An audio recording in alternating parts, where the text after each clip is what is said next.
What's up guys, Phoenix here. This video is going to be an updated Yu-Gi-Oh deck profile, and this time it is going to be on Clown Nekroz. Now, I know you're probably really tired of seeing Nekroz all over YouTube and all over the game of Yu-Gi-Oh and nonsense like that, and honestly I'm really tired of playing them, even though it's one of my favorite decks that I've ever played in terms of how it plays and the decision trees that you have access to.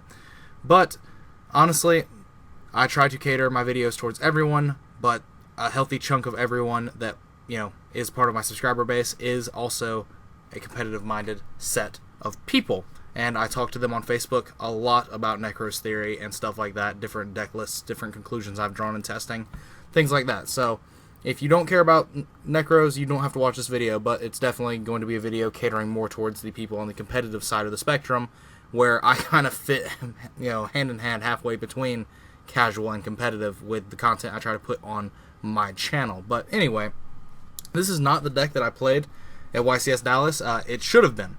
All of my testing leading up to playing in Dallas the weeks before Dallas were leading up to me playing this exact build, and I had this build built when I went to Dallas on Friday. But when I got there, I started listening to a lot of my friends and different people, and I started drawing conclusions from what they were saying rather than what I had found through testing, and I have this bad habit of not having faith in the deck that I'm about to register with.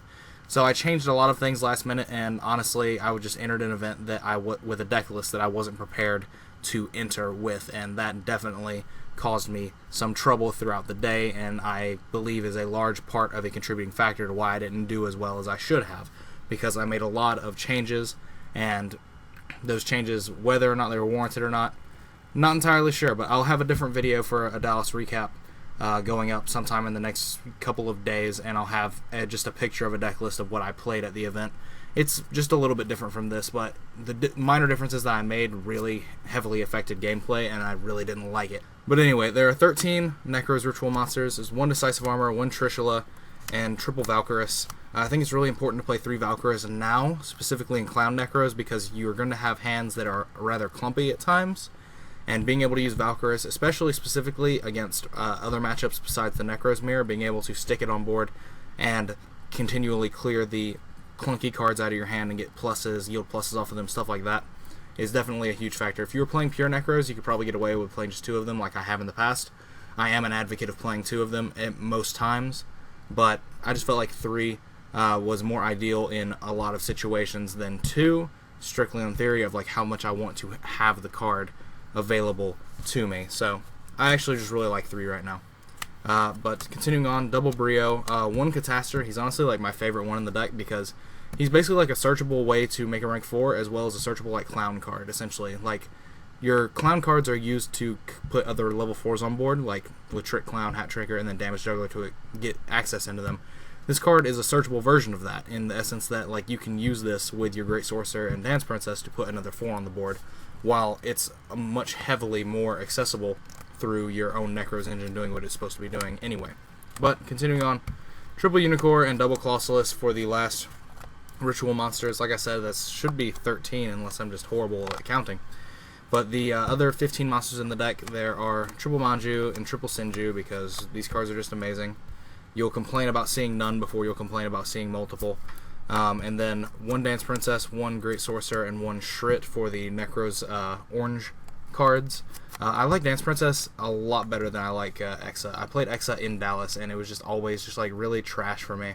I just like the ability to be able to recycle your ritual monsters as well as your Shrit, and also the fact that this card, you can summon it into a field of back row, and you can turn a lot of them off, and that's actually just an asset that I really like against Rogue.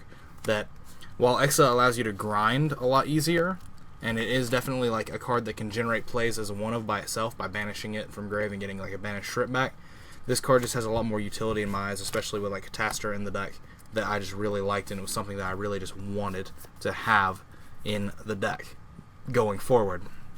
But I only play 4 clowns. I play 2 Damage Juggler, 1 Trick Clown, and 1 Hat Tricker.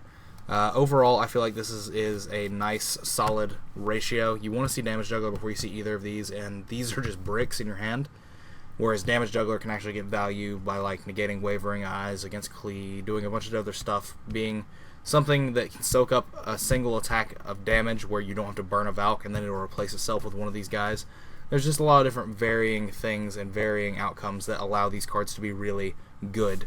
And I don't really see myself needing to play a bigger clown engine. A lot of people are playing bigger engines, but I don't really see the purpose or need, because you have such pinpoint, accessibility to any of your other cards in your deck, and you will naturally just kind of get into those cards through whatever you're doing with Valk, through either the mirror match, clearing your board, or against other matchups using Valk to gain as many pluses as possible. And the last two monsters in the main deck are 2 copies of Maxi. I really like Maxi right now. I think the card is probably the safest hand trap to main right now, against everything. And then against the mirror, like, you obviously want Valor, but you side those anyway. But that was 28 monsters for the spells. There are 11 of them. 2 Nekroz, Kaleidoscope, 2 Mirror, and double Cycle. I've never felt myself needing any more or less of these cards, because with Catastor, the Clowns, all that stuff, and like Unicorn being able to add these back, in theory they're infinite. If you are playing grindy games, in theory you can always have these cards through Unicorn and then recycling Unicorn off Emerald and things like that. The theory is infinite resource. But for the rest of the spells, 1 Preparation of Rites because it's the blowout card, 2 copies of Rhoda, and then 2 copies of Instant Fusion for Nodin and other shenanigans. This card is honestly just a better clown, because it gets Nodin and then Nodin gets another 4 or lower.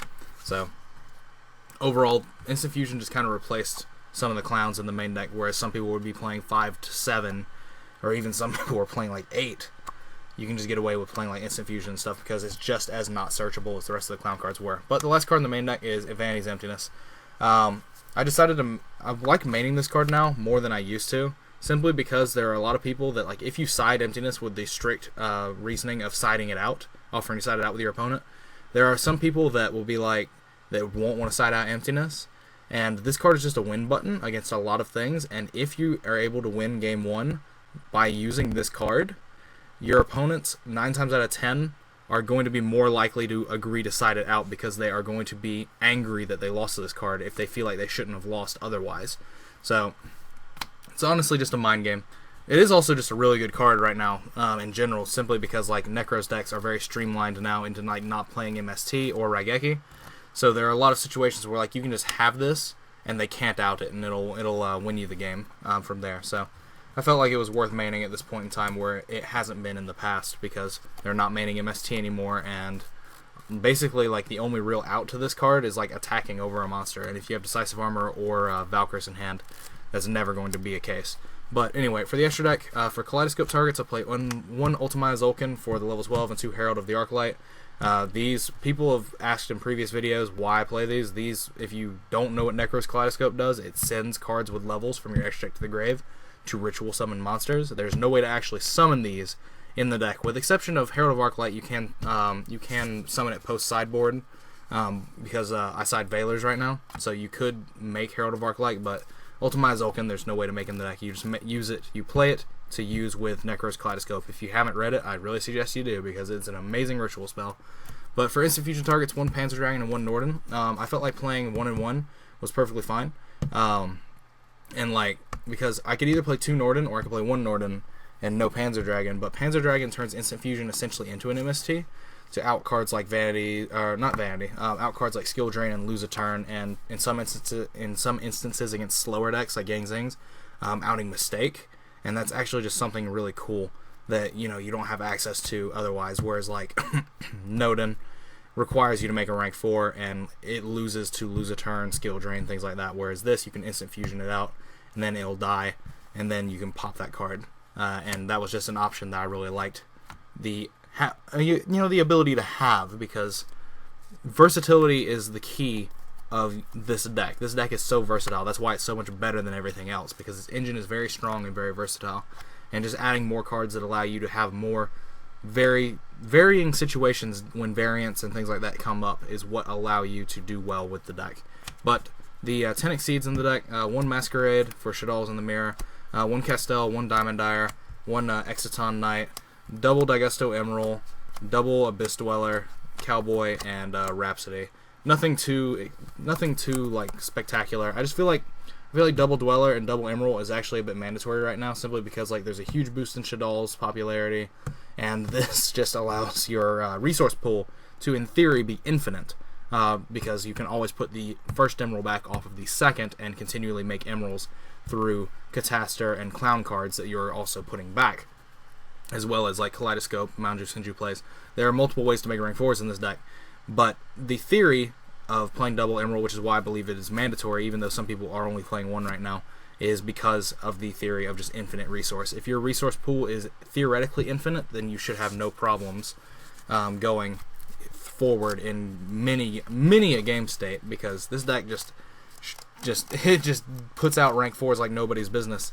There's no side deck that I have built and finalized for this deck yet. Just know that it's basically it's very standard. It's like Decrees and like Denkos and Veilers for the Mirror, things like that. There are a lot of different factors that you can do to make side decking for this deck easier. There are a lot of different things that you can side deck with this deck, but I very much just like my side decks to be very general and, you know, just things that are for the Mirror and for against Rogue. So that is going to be it for this video. I hope you enjoyed this deck profile. I hope you find some new ideas or new things to test or new ratios to do. I know I was walked up to by several people, a good handful of people at Dallas, that told me that they were playing my exact list card for card of like Nekroz or Ritual Beasts from my videos, and that they were doing well with them at the time.